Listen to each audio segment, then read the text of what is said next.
할렐루야. 복된 주의 날 예배의 자리에 나오신 사랑하는 성도 여러분, 주님의 이름으로 환영하고 축복합니다. 이 예배의 자리에 우리 하나님 성령으로 함께하여 주시고, 오늘도 우리가 드리는 예배를 기뻐 받으시고 예비하신 하늘의 신령한 은혜들로 충만하게 채워주심을 믿으시기를 바랍니다. 우리 앞뒤 좌우로 성도의 문안 인사 나누시겠습니다. 한 주간 평안하셨습니까? 하나님이 함께 하십니다.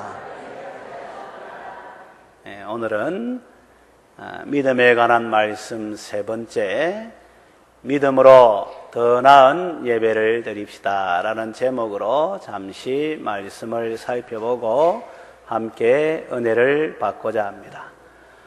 오늘 읽은 본문의 말씀에서는 더 나은 제사라고 말하지만 이것은 구약적 배경을 가지고 있기 때문에 제사라 이렇게 표현을 했습니다. 그러나 오늘날로 말하면 이제 예배가 되겠죠. 그래서 말씀에 나와 있는 내용, 그걸 조금 바꾸어서 더 나은 예배를 드립시다. 전제 조건은 믿음으로 이렇게 나와 있습니다. 믿음의 첫 번째 반응은 사실 예배가 될 수밖에는 없습니다. 왜냐하면 성삼위 하나님의 은혜로 조금도 자격 없는 자에게 이 구원이 주어졌기 때문에, 영생이 주어졌기 때문에, 하나님 아들의 놀라운 신분이 주어졌기 때문에, 천국이 주어졌기 때문에 이것은 그냥 지나갈 수 있는 그런 내용이 아니죠. 전혀 자격이 없음에도 불구하고 성삼위 하나님의 은혜로 말미암아, 역사하심으로 말미암아 구원이 주어졌기에 그 주님을 찬송하고 예배하지 않을 수가 없는 것이죠.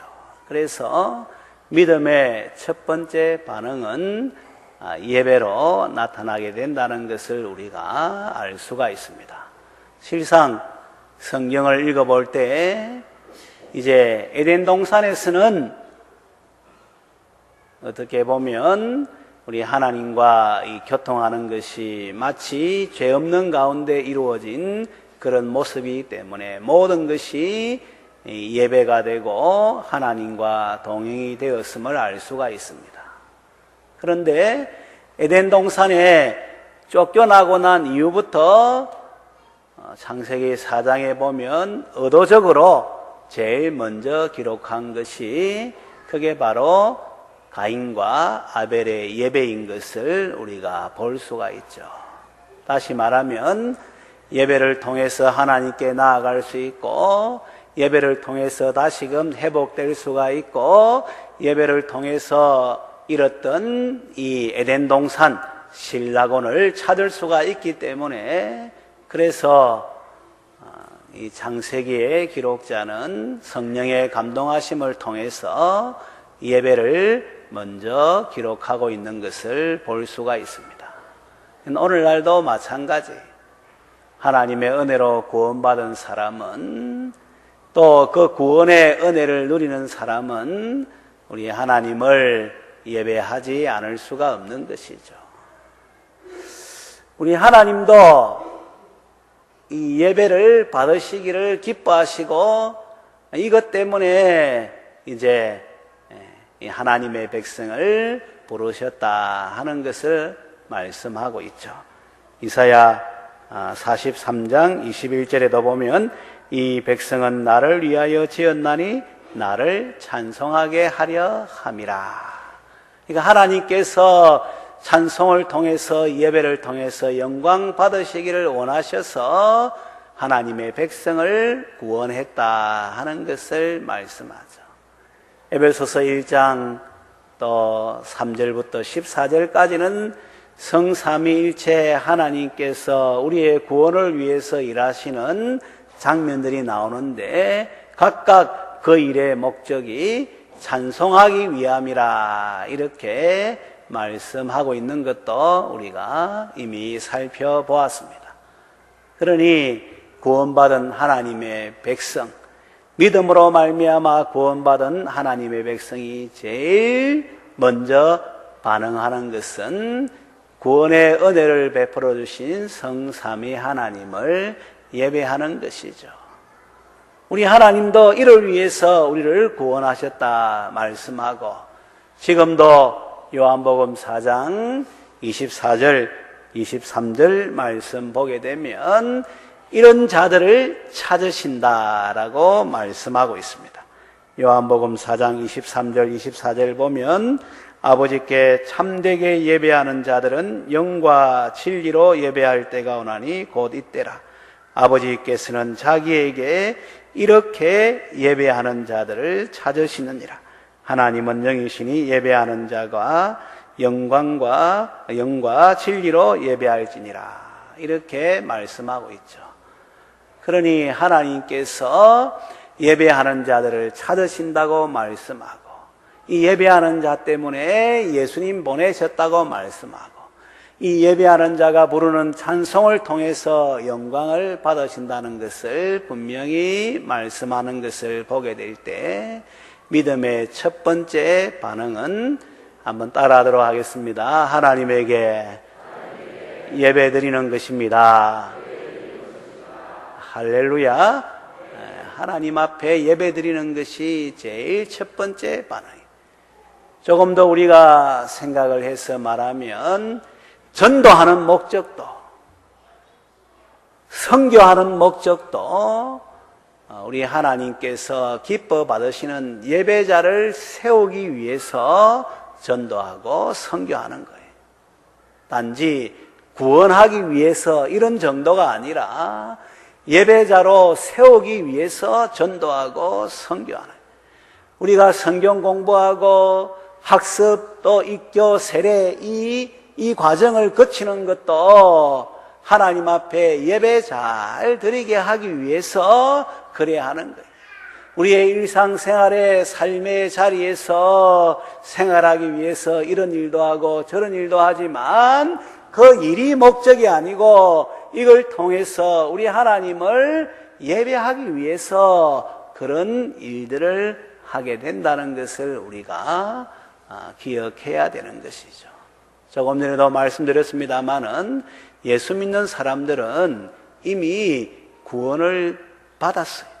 구원의 은총 속에서 살아갈 수 있는 특권을 가진 자입니다. 그래서 너무 감사해서 감격해서 우리 하나님을 예배하지 않을 수가 없고, 그래서 믿음으로 구원받은 사람의 첫 번째 반응은 이 예배 드리는 것이죠. 그래서 이걸 이제 우리의 삶에 좀 더 예배를 잘 드리기 위해서 적용한다면은 이 사실을 기억하는 가운데 살아가는 동안에 예배를 가장 소중하게 여겨야 되는, 예배 드리는 것을 가장 소중하게 여겨야, 우리의 삶의 우선순위의 첫 번째가 예배가 되어야 하는 것이죠. 생명처럼 이 예배를 귀하게 여겨야 되고, 생명보다 더 이 예배를 소중하게 여겨야 되는 것이죠. 단지 시간이 나니까 예배드리고, 주일이 되니까 예배드리고, 또 습관적으로 예배드리고, 이런 차원이 아니에요. 훈련의 과정 속에서 이런 시간들을 지나가겠습니다만은, 그러나 예배가 그 정도가 아니에요. 구원의 은혜를 베풀어 주시고 구원의 은총을 누리는 하나님의 백성들이 마땅히 첫 번째로 반응해야 되는 것이 하나님을 예배하는 것이니까 우리의 삶의 중심에 예배를 두어야 하고, 이 예배를 생명처럼 소중하게, 생명보다 더 귀하게 여기는 가운데 예배자로 살아야 하는 것이죠. 시편 63편 3절에 보면 주의 인자가 생명보다 나음으로, 그러니까 주님께서 우리에게 베푸신 그 사랑을 통해서 주어진 생명, 그 은혜가 우리가 이 땅을 살아가는 생명보다, 천하보다 귀한 생명보다 더 낫다, 이렇게 말씀하는 것을 우리가 볼 수가 있습니다. 실상 그래요. 예배가 우리 주님이, 주의 인자하심이 생명보다 더 나은 거예요. 우리 예수님도 목숨을 얻고자 하면 목숨을 잃을 것이고, 목숨을 잃고자 하면 목숨을 얻는다, 이 말씀을 하신 것이죠. 나와 복음을 위해서 목숨을 잃고자 하면 그 목숨을 얻는 것이고, 목숨을 얻기 위해서 나와 복음을 내팽개치면 목숨을 잃는 것이다, 이런 말씀 하셨죠. 이건 뭘 이야기하는 것입니까? 참된 생명, 영원한 생명은 우리 하나님으로부터 주어지는 것임을 분명하게 말씀하고 있는 것이죠. 그래서 예수님이 생명보다도 더 귀한 것이고, 그 예수님을 예배하는 것은 우리의 생명보다 더 소중한 것이라는 것을 우리가 분명하게 고백할 수 있어야 되죠. 예수님도 우리 위해 생명 내어놓았는데, 앞서간 신앙의 선진들, 예수님 때문에, 복음 때문에, 예배드리는 것 때문에 생명 내놓은 것을 우리가 잘 알고 있지 않습니까? 신사참배 반대하기 위해서 생명을 내어놓는다. 하나님 앞에 예배드려야지 어떻게 신사에 이제 이 천황에게 예배할 수 있느냐 해가지고 총칼의 위협 가운데에서도 그걸 반대하고 하나님만 예배하는 가운데 감옥에 갇히고 생명을 내어놓은 하나님의 사람들이 많이 있다는 거 우리가 알고 있지 않습니까?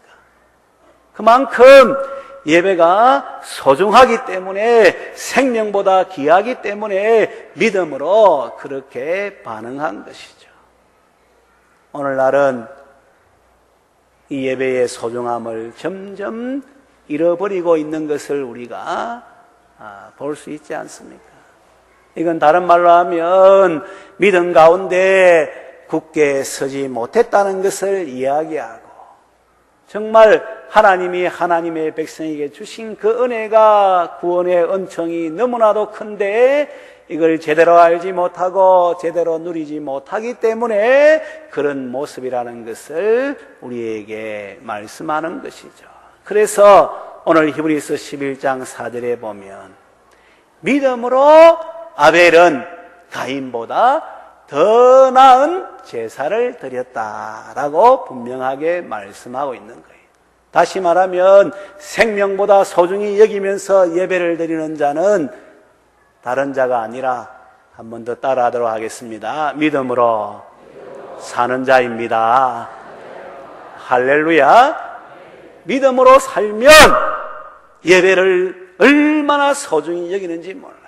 이 시간을 귀하게 여기고, 이 시간을 위해서 준비하고, 이 예배를 통해서 자기의 전 삶을 하나님 앞에 올려드리는 가운데 주께 영광 돌리고, 은혜가 풍성하신 하나님께서 허락하시는 더 큰 은혜 속에서 다시금 새롭게 되는 이와 같은 모습이 되는 것이죠. 그런 가운데 또 우리가 생각해야 될 것은 예배를 소중히 여겨서 우리의 삶의 우선순위에 둬야 되지만, 그렇다고 해서 이 예배를 대충 드릴 수가 없어요. 그냥 그렇게 이제 소중히 여긴다고 말하면서 드릴 수가 없어요. 이 예배는 하나님께서 받으시는 예배를 드려야 되는 것이죠. 그래서 이걸 다른 말로 하면 바른 예배를 드려야 되는 거예요. 예배를 드려도 내 중심적으로 내 하고자 하는 이런 모습으로 예배를 드리면 안 돼요. 시대가, 문화가, 환경이 그러니까 여기에 보조를 맞추어서 그런 가운데 예배를 드려서도 안 돼요. 이걸 무시하라는 말은 아니에요. 문화도 시대도 환경도 반영을 해야 되지만, 그러나 그보다 더 중요한 것은 하나님이 받으시는 이 예배를 드려야 되는 것이죠. 그냥 이제 이 음악, 또 어떻게 보면은 또 그럴싸한 또 이렇게 사람들이 기뻐하는 그런 환경 조성에서 이런 차원에서 예배드리는 것은 우리 하나님이 기뻐 받으시는 예배가 아니에요. 우리 하나님은 항상 주님께서 원하시는 방식의 예배를 드릴 때에 기뻐 받으시는데 이걸 성경에 분명하게 기록하고 있죠. 우리 요한복음 4장 23절, 24절 조금 전에 제가 한번 읽어드렸습니다만 한번 찾아서 읽겠습니다. 성경을 찾아서 읽는 것도 하나의 훈련이 되고 또 읽는 가운데 그 말씀을 더 분명하게 할 수 있으니까 우리 요한복음 4장 23절, 24절 말씀 다 같이 읽도록 하겠습니다. 신약 성경 148쪽에 있습니다. 시작. 아버지께 참되게 예배하는 자들은 영과 진리로 예배할 때가 오나니 곧 이때라. 아버지께서는 자기에게 이렇게 예배하는 자들을 찾으시느니라. 하나님은 영이시니 예배하는 자가 영과 진리로 예배할지니라. 아멘. 여기 분명히 나와 있죠. 영과 진리로 예배를 드려야 한다는 거예요. 영은 성령의 인도하심을 따라 예배를 드려야 된다는 것을 말하죠. 우리 하나님이 기뻐 받으시는 예배는 내 기본 감정 여기에 따라서 반응하면서 드리는 예배, 우리 하나님이 기뻐 받으시지를 않아요. 때로 우리가 우울할 때 있잖아요. 우울할 때 예배 드릴 때 모습 보면은 우울한 예배를 드리는 거예요. 좀 마음에 낙심이 될 때 예배 드리는 모습 보면은 낙심의 예배를 드리는 거예요. 원망하는 삶의 자리에 있을 때 보면은 원망의 예배를 드리는 거예요. 이 예배 하나님이 기뻐 받으시지를 않아요. 우리 하나님은 그럼에도 불구하고 원망의 상황도 있고 낙심의 상황도 있고 우울의 상황도 있지만 그러나 하나님을 예배하는 자리에 왔을 때에는 거기에 동요되어서 예배드리는 것이 아니라 성령의 인도하심을 따라 우리 하나님을 예배할 수 있는 이런 모습이 되어야 하는 것이죠. 그래서 항상 나에게 초점 맞추지 말고 환경에 초점 맞추지 말고 하나님에게 성령께 초점을 맞추는 거예요. 지금 하나님이신 성령님이 어디에 와 계시나요? 한번 물어볼게요. 어디에 와 계시나요? 이거는 분명하게 이야기를 해야 돼요. 여러분 희미하게 하면 안 돼요. 하나님이신 성령님이 지금 어디에 계시나요? 내 마음에. 어디에 계신다고요? 내 마음에 지금 계시는 거예요. 왜 계시나요? 나를 도우시기 위해서. 그래서 보혜사 성령님이라는 거예요. 나를 도우시기 위해서. 뭘 도우시느냐?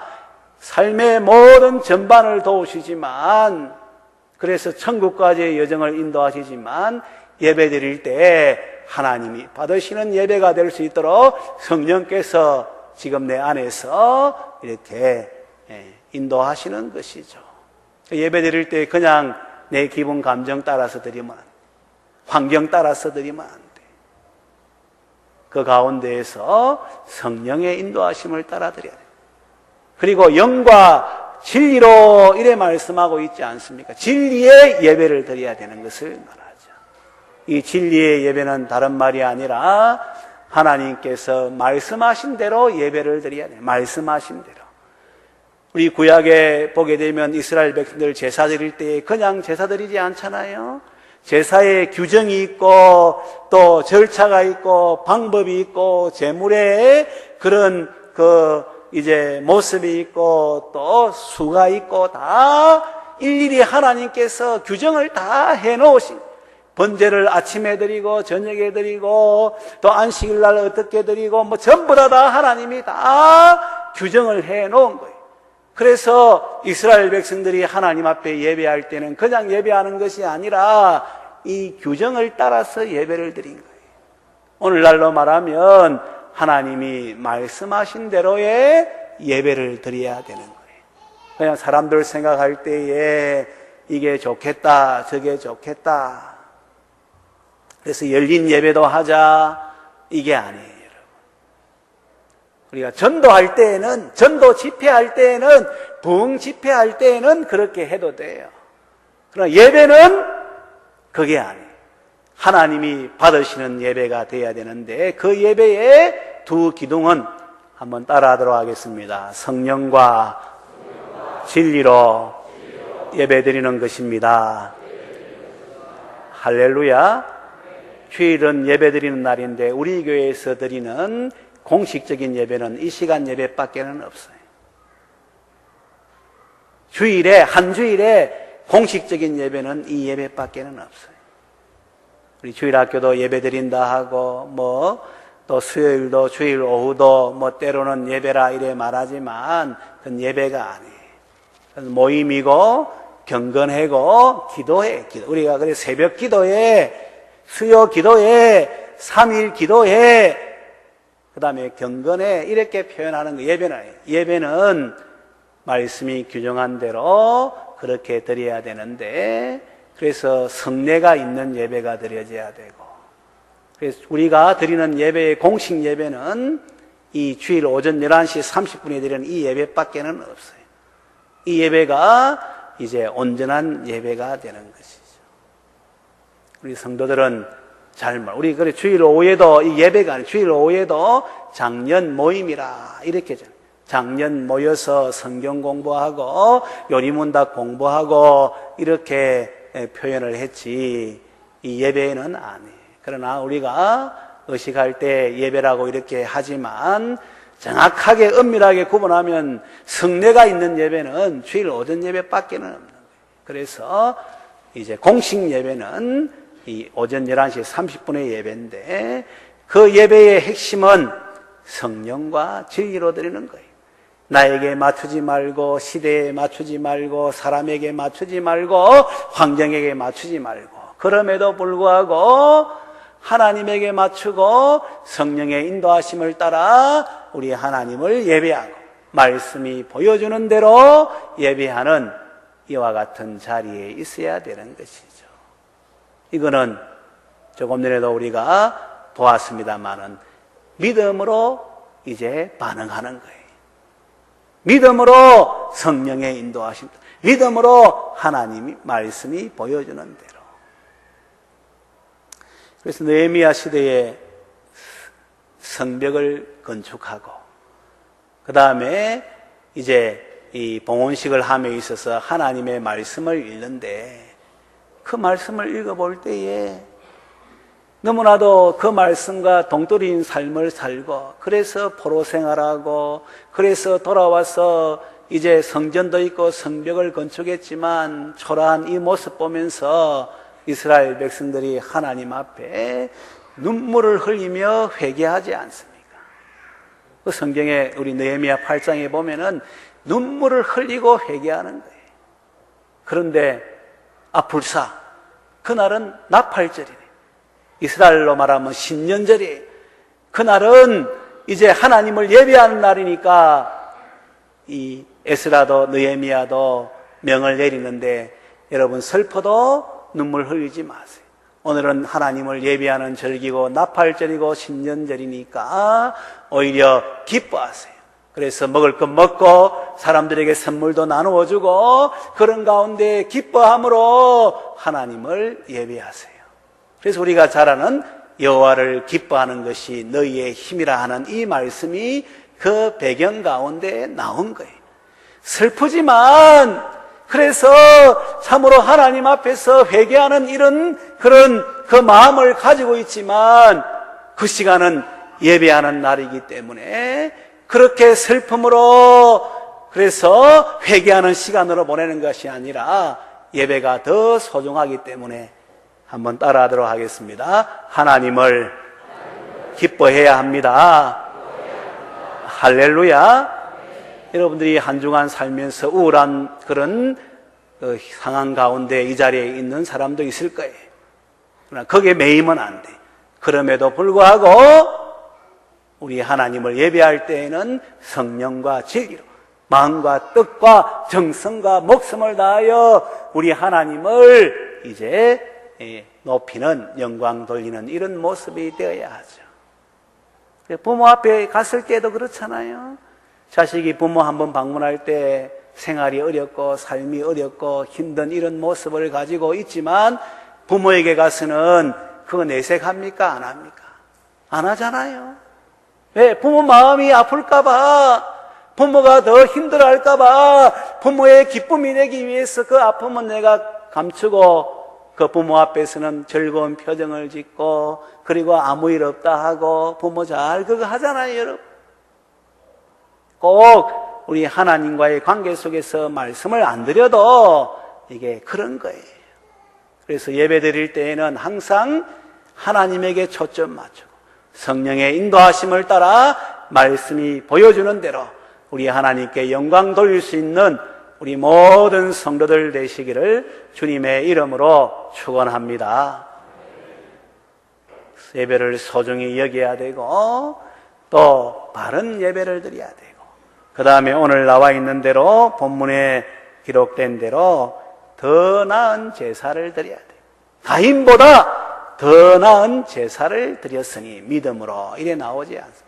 그래서 하나님께서 그 예물에 대해서 정언하심으로 이 아벨을 의로운 자라고 말씀하셨고 아벨은 지금도 죽었지만 그래도 살아서 말씀하고 있다라고 성경에 분명하게 말씀하죠. 어떤 사람은 이 구절을 보면서 가인은 우리가 창세기 4장에 보면은 이 곡식 가지고 제사를 드렸고 아벨은 또 이렇게 양과 또 그 기름 가지고 제사를 드렸으니까 말할 때 가인은 제물을 피 없는 제물 드렸기 때문에 하나님께서 받으시지 않았다라고 말을 하는 사람도 있는데 그것은 그렇게 와닿지는 않아요. 그럴 수도 있는데 그렇게 와닿지는 않아요. 왜냐하면 이거 제사라 하지만 예물이라고 분명하게 말씀하고 있거든요. 그리고 구약 성경에 보면 피 없는 예물도 우리 곡식도 있는 거예요. 그리고 만약에 이 예물이 틀렸다면은 믿음으로 아벨은 가인보다 더 나은 제사가 아니고 바른 제사를 드렸으니 이렇게 표현해야 되는 거예요. 아벨은 바른 제사를 드렸고 가인은 틀린 제사를 이렇게 표현해야 되는데 그게 아니라 더 나은 제사를 드렸다 이렇게 말해요. 그러니까 가인의 제사도 제사 맞지만은 이것보다 나은 제사를 아벨이 드렸다는 거예요. 그래서 창세기 4장에 보면은 아벨과 그 예물, 가인과 그 예물하고 그 문맥을 보면은 가인은 안색이 변한 거예요. 우리가 정상적인 생각을 하게 되면 하나님이 예배를 안 받으셨다 하면 내가 하나님 앞에 뭐 잘못해서 예배를 받지 않으시는 것이 있는가 이 자신을 돌아봐야 되잖아요. 이게 우리 정상적인 경우잖아요. 이게 상식적인 경우잖아요.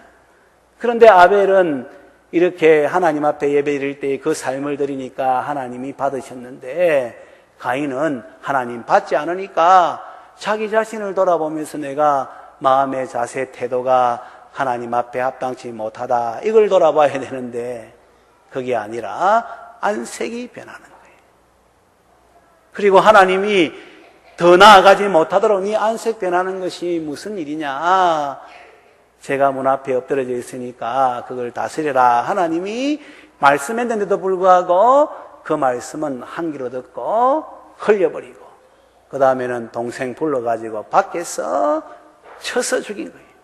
그냥 죽인 것이 아니라 쳐서 때려서 분을 푸는 가운데 죽인 것을 보게 되죠. 그러니까 이건 뭘 말하는가 하면 아벨은 삶이 동반된 예배를 드렸고 가인은 삶이 동반되지 않는 형식적인 예배를 드렸다는 것을 말씀하죠. 여전히 그 삶의 주인은 하나님이 아니고 자기인 것을 말씀하는 것이죠. 그래서 하나님은 그 예배를 받지 않으시고 더 나은 예배를 드린 아벨의 예배를 받으신 것이죠. 그래서 어려운 자라 칭해 주시고 또 죽었지만은 지금도 살아서 말씀하는 그처럼 우리 말씀을 통해서 이것을 배우고 있는 거예요. 조금 전에 말씀드린 대로 삶이 동반되지 아니하면은 더 나은 제사를 드릴 수가 없어요. 구원의 은총에 감격하고 삶의 자리에서 우리 하나님을 경외하면서 그 뜻대로 살아가는 삶이 동반되지 아니하면은 예배의 자리에 와서 형식적인 예배를 드릴 수가 있고 찬송도 부르고 기도도 하고 예물도 드리지만 이건 더 나은 제사가 될 수가 없어요. 오늘 한 주간의 삶에 하나님 감사합니다 하고 또 하나님 위해서 믿음으로 살아가는 삶의 모습이 있는 가운데 이곳에 와서 예배드리면 간증이 있는 예배가 되고 하나님과 동행한 예배가 되니까 이 예배는 더 나은 예배가 되고 우리 하나님께서 기뻐 받으시는 예배가 되죠. 이 사람이 어려운 자고 이 사람이 죽어도 말하는 자라는 것을 우리가 기억해야 되죠. 목회자는 그런 걸 많이 경험해요. 예배드리는 가운데 어떤 성도는 목사님 뒤에 천사들이 보여요. 여러분 지금 천사 보입니까? 뭐가 보여요, 여러분? 이 모습이 보이죠? 천사가 보인다. 왜? 하늘에 잇대어 있는 우리 성령의 교통하신 가운데 드리는 예배니. 어떤 사람은 이 하나님의 복을 받는 가운데 이제 하나님 앞에 부르심을 받는 거예요. 사고로도 죽을 수 있고, 막 정리하지 못하는 가운데 뭐 이렇게 할 수도 있고, 그런데 하나님의 복을 받는 가운데, 이 야곱도 보면은 축복하는 가운데 하나님의 부름을 입지 않습니까? 제가 지난번에 있던 교회, 지금은 돌아가셨습니다만은 그때 연세가 90이 다 되셨는데 꼭 예배 시간 1시간 전에 오는 이분은 그 삶의 예배를 이제 중심에 두는 분이에요. 1시간 전에 오는, 와서는 부부가 같이 오는데 지팡이 짚고 오시는데 성경책도 큰 거예요. 그걸 가지고 이래 보시는 거예요. 예배 마치면은 제일 늦게 나가요. 그 받은 바 은혜를 간직하고, 이게 뭐 저다 한 번 하면은 뭐 지나가는 거지만, 제 있는 동안에 제가 지난번 교회에 만 8년 있었는데 한결같은 거예요. 한결같은. 그 아버지가 장입주사로 은퇴했고 그 손자가 그 아들이 장입주사 은퇴했고 그 손자가 지금 장로로 있어요. 이분은 신사참배도 반대하는 가운데 그렇게 이제 이 고난을 받는 이런 모습이지만 그 중심에는 하나님 신앙이 있고, 언제든지 예배드리는 모습 볼 때 이 목사로서도 참 도전이 되고, 야, 정말 하나님 기뻐하시겠다 그렇게 생각하고 있었는데 이 축복받는 가운데 하나님이 그 영혼을 천국으로 데려가신 거지. 여러분, 그분은 죽었지만은 지금도 말하고 있는 거예요. 우리의 예배드리는 이 모습이 이것으로 끝나는 것이 아니라 우리의 후손들에게 그대로 보여지는 것이죠. 예배드릴 때 주보 보고 예배드릴 때 휴대폰 가지고 이 수상한 사람들이에요. 뭐 기속말로 하고 뭐 글로 적어주고, 아직까지 이 예배의 은혜를, 예배가 얼마나 소중한지를 알지 못하는 거예요. 제가 눈은 작다고 해도 다 보인다고 했죠, 여러분. 예배드리는 자세도 보고, 사도신경 할 때 안 하는 사람이 누군가도 보고, 다 보는 거예요. 기도할 때에 보는 거예요. 찬송 부를 때에 그냥 찬송하는지, 정말 삶이 동반되어서 찬송하는지 다 보는 거예요. 우리 하나님은 더 보는 거예요. 그런데 구원의 은혜를 입은 자가 구원의 은총을 누리며 살아갈 때 이 하나님을 예배하지 않을 수가 없고, 그 예배가 정말 더 나은 예배가 되지 않을 수가 없고, 어찌하든지 간에 하나님께 맞추어서 바른 예배를 드리지 않을 수가 없고, 내 평생에 살아가는 동안에 예배를 가장 소중히 여길 수밖에는 없는데, 우리 한빛교회에 속한 모든 권석들은 오늘 말씀을 또 들었으니까 우리의 삶의 모습, 완벽한 사람은 없지만 어제보다 오늘이 낫고 변함없이 더 나은 예배를 하나님 앞에 드려서 영광 돌리기를 바라고, 평생의 예배의 은총과 분복 가운데 살아가는, 그래서 어려운 자라 그렇게 인정을 받고, 그리고 살았으나 죽었으나 이를 말할 수 있는 이와 같은 복된 성도들 되시기를 주님의 이름으로 축원합니다.